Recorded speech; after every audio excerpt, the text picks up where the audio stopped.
Harka fuuni kabajamtoota daawwattoota keenya kun qophii magaalaa koo Minneapolisiti. Qophiin kun ji'atti si'a tokko torban lammaffaa ji'atti kan isiniif dhiyaatu yoo ta'u sagantaa kana magaalaa Minneapolisiif Oromiyaa lafantu wajjin ta'uudhaan isiniif dhiyeessa. Qophii kana keessatti waa'ee hawaasummaa, diinagdee, siyaasaa, fayyaa fi ispoortiis wajjin ilaalla. Hanga xumura sagantaa keenyaatti nu wajjin turan affeerraa keenya. Dipaartimantiin hojii uummata magaalaa Minneapolis nama qaxaraa jira. Iddoowwan gaggaarii namaan guutuudhaaf qophii hunda xumuree jira. Fedhii yoo qabaattan ammuma galmaa'uun iddoo kana guutuu ni dandeettu. Dhimmuma kanarraa wal mari'achuudhaaf nama humna hawaasummaa keessa hojjetu, nama dipaartimantii humna namaa magaalaa Minneapolis irraa ta'e tokko keessummaa godhadhee isiniif dhiyaasee jira. Keessummaan kiyya Aadde Biriyaanaa jedhamti. Isii wajjin turtii goonaa hanga xumuraatti nu wajjin tura. Duraan dursee Aadde Biriyaanaa baga nagaan dhuftee welcome. Itti aansuun immoo mee magaalaan Minneapolis hojii dalagaawwan ummataatiin wal qabatee maal qabdi, maaltu deemaa jira? Thank you. Yes. Guuca hojii garaagaraa irratti iyyata hedduu fudhachuudhaaf banaa jirra. Leenjii hojii irratti kennamuu dabalatee jechuudha. Kun yeroo qaxarrii waggaatti, bara kana garuu sababa sooramaa fi jijjiirama tokko tokkootiin wal qabatee carraalee hedduun qabna. Galatoomii mee hojiin ummataa maal fa'aa of keessatti hammata? Public Works is the largest department in Minneapolis. Dipaartimentiin keenya magaalaa Minneapolis keessatti dipaartimentii guddaadha. Iddoowwan garaagaraa 9 jalatti hojjetoota 1,000 ol qabna. Walumaa galatti wantoota akka bishaan, dhugaatii, daandiiwwan, balfaa, mallattoolee tiraafikaa, mallattoolee agarsiisan qaama bishaanii lafarraa ol ka'ee laga, haroo, yaa'aa, kuusaa lafaa jedha. Iddoowwan banaa jiran balfaa jajjabaa fi deebi'anii fayyadamu, geejjiba suphuu fi tolchuu, tajaajila geejjibaa fi konkolaataa dhaabu, kunuunsuu fi raabsa bishaanii, qaama bishaanii lafarraa ol ka'ee laga, haroo, yaa'aa, kuusaa, lafa jiidhaa fi balfaa dhangala'aa. Gosti hojii kunniin hundi iddoowwan banaa hedduun qabna. Ammumaa galmaahuu ni dandeessu.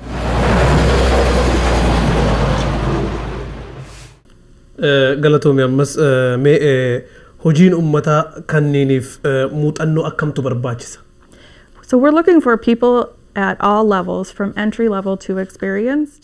Namoota sadarkaa maraa irraa jiran barbaanna. Kanneen muuxannoo hin qabne irraa hanga warra muuxannoo qabaniitti. Wanti hedduun barbaachisu ilaalcha gaarii, dandeettii barbaachuu, namoota biroo wajjin hojjechuuti. Ammas galatoomii ammaan tana hojiin kophatti namootaaf qophii ta'ee jiru maal fa'a? So we have a service worker, public works service worker. Hojjetoota tajaajila hojii uummataa tokko kan leenjifamuu yookiin leenjifamtu, sagantaa leenjii ji'oota 12 kan hojjettoonni leenji'anii muuxannoo milkaa'anii fuulduraatiif isaan barbaachisu itti horatan. Hojiilee suphiinsa tokko tokko hojjechuu, konkolaataa oofuu barachuu fi meeshota irraa hojjechuu barbaachuu. Leenjifamtoonni hayyama konkolaachisummaa daldala kutaa baa jedhamu yookiin CDL kilaas baa akka argataniif gargaaru, sinoowuu akka itti haramuu barsiisuu fi karaa nagahaatiin maashinoota sochoosuu akka danda'an ni gargaara. Hojjetaa tajaajila hojii uummataa tokko kunniin gosa hojii ijaarsa magaalaa Minneapolisiti. Hojiiwwan waan tolchuu hojjechuu, konkolaataa fi maashinoota hojii ijaarsaatiif gargaaran fi hojii suphiinsa hojjechuudha. Opereetara raabsaa bishaanii tokko sagantaa leenjii ji'oota 12-18 qaba. Sirna bishaan magaalattii irratti xiyyeeffata. Hojii humnaa namoonni hojjechuudhaaf sirna bishaanii magaalattii to'achuudhaaf ogummaa gaafatu. Opereetara raabsaa bishaanii tokko kan leenjifamtu yookiin kan leenjifamtu hojii humna namootaatiin hojjetamuu fi sirna bishaan magaalattii to'achuudhaaf ogummaa gaafatu. Hojiiwwan kunniin hojii alaatti hojjetamu hojii mana keessaati. Yeah. If you like to work outside, these jobs are for you. hojii gosa adda addaa alaa keessatti hojjechuu yoo kan jaallattanii hojiin kun keessani. Iddoowwan kunneen hedduun isaanii hojii alaa irratti hojjetaman haala qilleensaa hunda keessatti kanneen hojjetaman. Hojiin keenya magaalaa Minneapolis kunuunsuu erga ta'ee iddoon hojii keenyaa hedduun Minneapolis keessatti kan argamu yookiin magaalaa alaas bahuu danda'a. Dhibbantaan 90 iddoowwan kennaa sararaa geejjiba uummataa irratti waan argamaniif gaariidha. Galatoomii iddoowwan banaa jiran tokko tokko kan namoota leenjifamaniiti.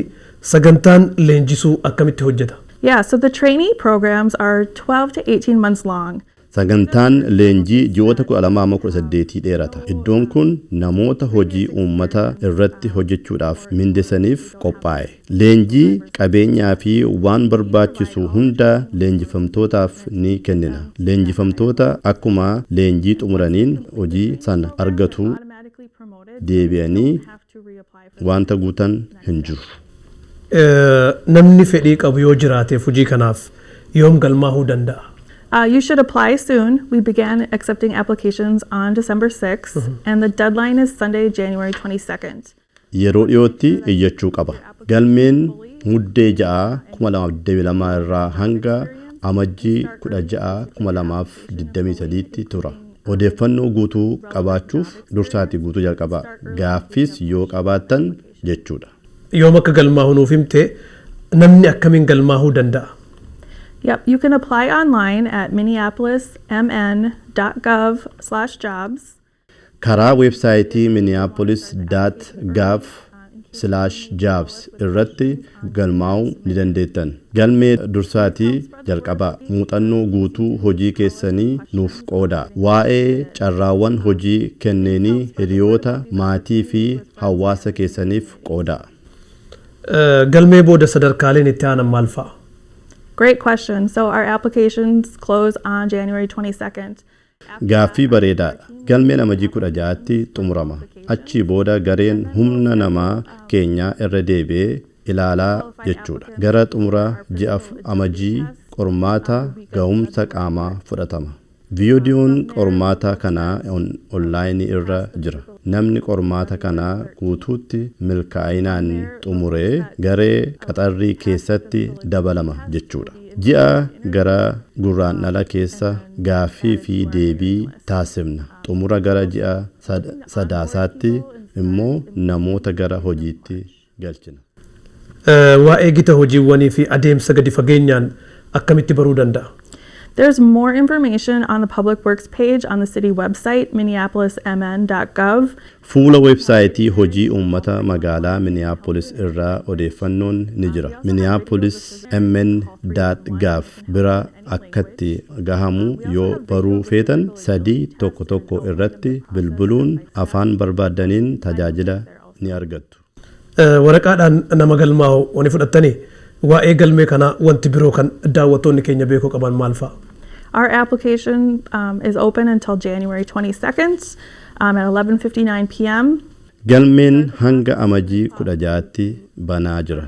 Gaaffii qabaattan akka isin gargaaruuf nuuf mijaa'utti galmee dursaatii jalqabaa. Jalqaba maxxansa maxxanfamee dubbisaa. Itti aansuudhaan muuxannoo fi leenjiiwwan garaagaraa qabdan galmee irratti dabalaa. Rezumee yookiin CV keessan itti dabaluun hin barbaachisu. Garuu yoo kan dabaltan ta'e muuxannoo fi leenjii rezumee keessatti guuttan sana gubbaa irratti ol baasaatii barreessaa. Galme irratti rezumee keessa ilaalaa jettanii akka hin guunne. Galatoomi gara sagantaa magaalaa Minneapolis Oromiyaa 11 irratti dhiyaachuu keetiif. Thank you for having me. Egaan kabajamtoota daawwattoota keenya Aadde Biriyaanaa wajjin waa'ee carraa hojii magaalaa Minneapolis keessa jiru hedduu irra haasofnee jira. Humna namaa barbaachisu iddoowwan barbaachisuuf sa'aatiin galmee yoom akka ta'e guyyaa hojii gita hojii jirus dubbattee jirti. Itti aansuudhaan immoo isii wajjin gamanumaan naga walitti dhaammannee jirra. Ka itti aanu immoo carraan dargaggootaafoo magaalaa Minneapolis keessatti maal fakkaata waan jiruuf keessummaa bira asuma magaalaa Minneapolis keessaa qabannee jirra. Ammas nu wajjin turaasiniin jenna. Obbo Marga baga nagaan dhufte. Isinillee baga nagaan eegdani.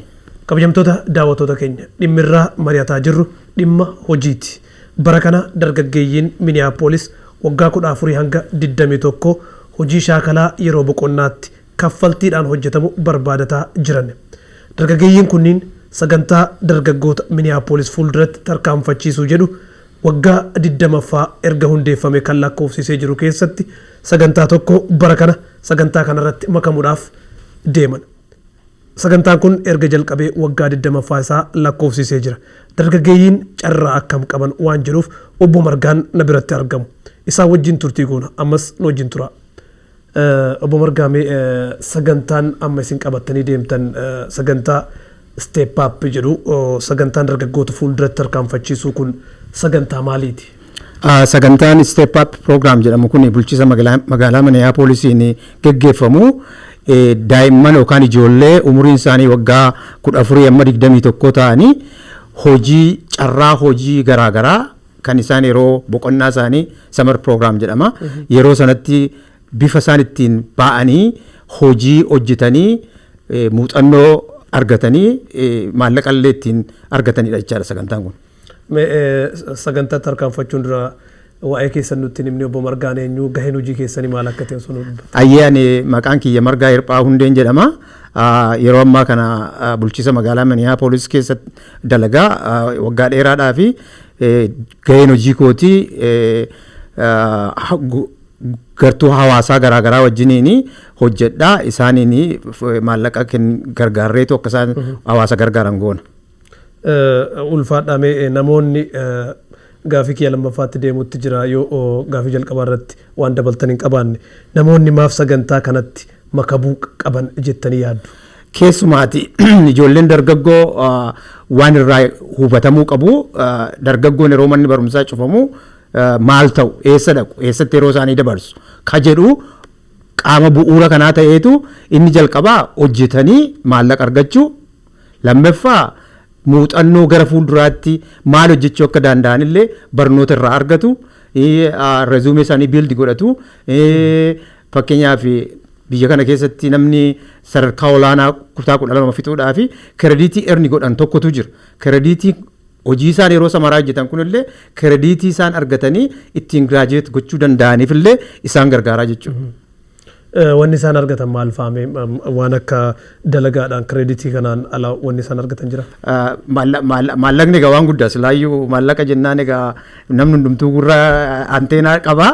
So ijoolleen kun yeroo dhaqanii hojjetanii umurii isaanii irratti hundaa'ee hojii garaagaraatti ramadamu. Kanaafuu maallaqa akkuma hojjeta abbaa fedhe akkuma nama guddaa tokko hojjetaniitu maallaqa argatu jecha. Karaan isaan keessa deeman jira jechuudha. Karaan isaan keessa deeman jira. Jalqabaa pirogiraamiin kun amma ni jira. Guyyaan itti iyyatanii ni jira. Iyyataniitu sadarkaadhaan gaafa ayyamamee fi hojii hojjetu jechuudha sadarkaa. Mee dargaggeeyyiin hojiiwwan akkamii fa'aa argachuu danda'an? Akkuma duraa tuquu yaalee hojiin dargaggeeyyiin kun hojjetanii umurii isaanii irratti hundaa'a. Kunis immoo bakka lamatti qoodama. Ijoolleen waggaa 14 amma 16 ta'anii hojii bu'aa hin qabne like community serviceedhaaf hojjetu, park and recreation bakka jedhaniif hojjetu. Isaan kun non profit organizationidhaaf hojjetu. Warri immoo umuriin isaanii 16, 17 amma 21 ta'anii kampanoota gurguddoo public service akka ta'an fa'aa warra akka baankii fa'aa warra sadarkaa guddaa ta'anii so kanaafuu waan isaan argachuu danda'aniif waan isaan hojjechuu danda'anii umurii isaanii irratti hundaa'a jechuudha. Warri jalqabaa sun akkanumaan bilaash tajaajila jechuudha? No. Bilaash kan jedhan hin jiru. Hundumtuu akka umurii isaatii fi akka bakka dhaqanii hojjetantu wal adda malee isaan hundumtuu horii hin argatu jechaadha. Horii maallaqa hojjetu malee tola miti. Maallaqa argatu, muuxannoo argatu, hojiin gara fuulduraatti illee hojjechuu danda'an maal akka ta'uu danda'uu fi alallee hojiin maal akka jiru muuxannoo irraa argatu jechaadha malee tolli hin jiru. Hundumtuu maallaqa maal kanaaf wanni isaan argatan waan umurii isaaniitiif hojii isaan hojjetan irratti hundaa'u jechuudha. Exactly. Barattoonni sagantaa kanaaf akkamitti galmaa'uu danda'anii hojiin yeroo boqonnaatti hojjetamanaan jettanii hojiin shaakalli yeroo boqonnaa bara 2023 yoom jalqaba? Akkuma inni dura tuquu yaalan mallee guyyaan itti iyyata naqatanii hanga guraan dhalaa 14ttidha jechuudha. Amma guraan dhala 20 that means February 20. Yeroo kana keessatti appilikeeshinii naqatu achi booda qaamni dubbii kana calalu dubbii kana ilaalu immoo ilaaleetu namoota sagantaa kanaaf ga'ee ta'ani yookaan immoo qualified jechuudha. Ga'ee ta'anii qunnameetu sadarkaa itti aanutu jira jechuudha. Sana booda yoo filamanii darbanii karaa onlaayinii leenjii yookaan immoo tireeningii kennamutu jira sana fixachuu qabu jecha. Hojiin sun immoo kan inni eegalu waxabajjii walakkaadhaati hanga hagayyaa walakkaatti jechuudha. So hangasuma ture jechuudha. Hangasuma ture. Qaamoleen barattoota kana warri qacaruu barbaadu maaltu isaanirraa eegama? Balbala isaanii banaa godhu. Dhugaa rabbii amma Oromiyaa 11 illee yeroo samaraa kanaa yeroo ijoolleen kun hojii barbaadanii bulchiisa magaalaa Minneapolisatti galmeeffamee ijoollee kana simatee namoota fedhii qabanillee gargaaruu danda'a jechuudha. Namni hundumtuu fedhii qabanni tokko waan akka IT barachuu fa'aa yookaan immoo kompiitara kana fa'aa barachuu warra akka miidiyaa akka Oromiyaa 11 kana fa'aa warri kaan immoo public service warra ta'an fa'aa jechuu poolisii fa'aa ta'uu whatever kan namoonni barbaadan itti fedhii qabanii fudhatee ejjechiisa jecha. Kanaafuu hojjetoonni warri ijoollee kana dargaggeeyyii kana simatee yeroo isaan biratti akka yeroo dabarsan gochuu barbaadu yoo jiraate weebsaayitii keenya stepupmpls.org kana dhaqee gartuu hojjetootaa tuqee achirraati fedhii argisiisuu danda'a jechaadha. Akka ijoollee kana of biratti fudhatee yeroo samaraa sanaa isaan gargaaruu danda'u. Kuni namoota hojjetan gargaaruu qofatu hin ta'in kampaniin illee irraa muuxannoo argachuu danda'a. Kampaniin illee ijoollee kanaa fi ijoollee kanarraa waan garaagaraa barachuu danda'a. Namoota ijoollee kana immoo namoota hojjetoota kana supervise godhan illee muuxannoo gahaa argachuu danda'u jechuudha. Humna haaraa gara dhaabbata isaanii waan fidaniif.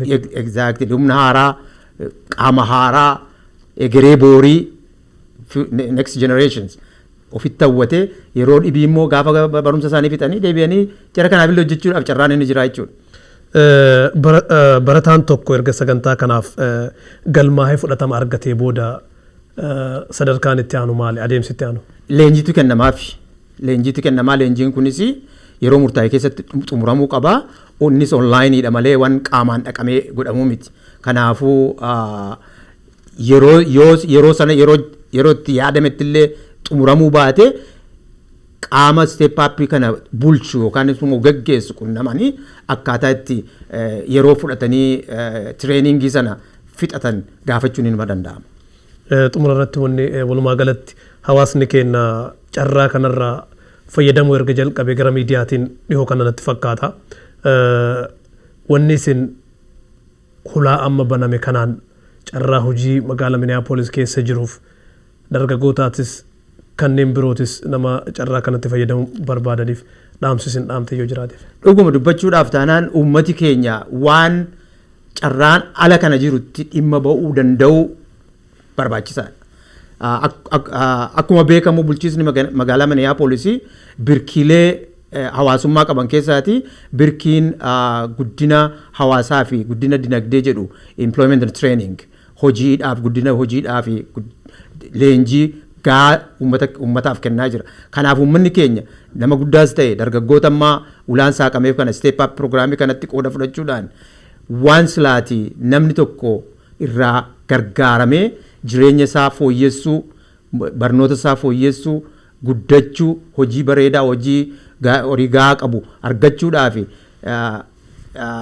qunnamanii kanarraa tajaajila kan argachuudhaaf qophii ta'uu qaba. Namni keenya yoo waan biraa yoo waan laallee gaallee hin qabaanne 311 bilbilanii informationii kanan barbaada waan akkasiin barbaada jedhanii silaati sarviisii tajaajila jiru kanarraati dhimma ba'uudhaaf namni keenya wal gargaaruu, walii himuu, walii dhaamuu qabachuudha.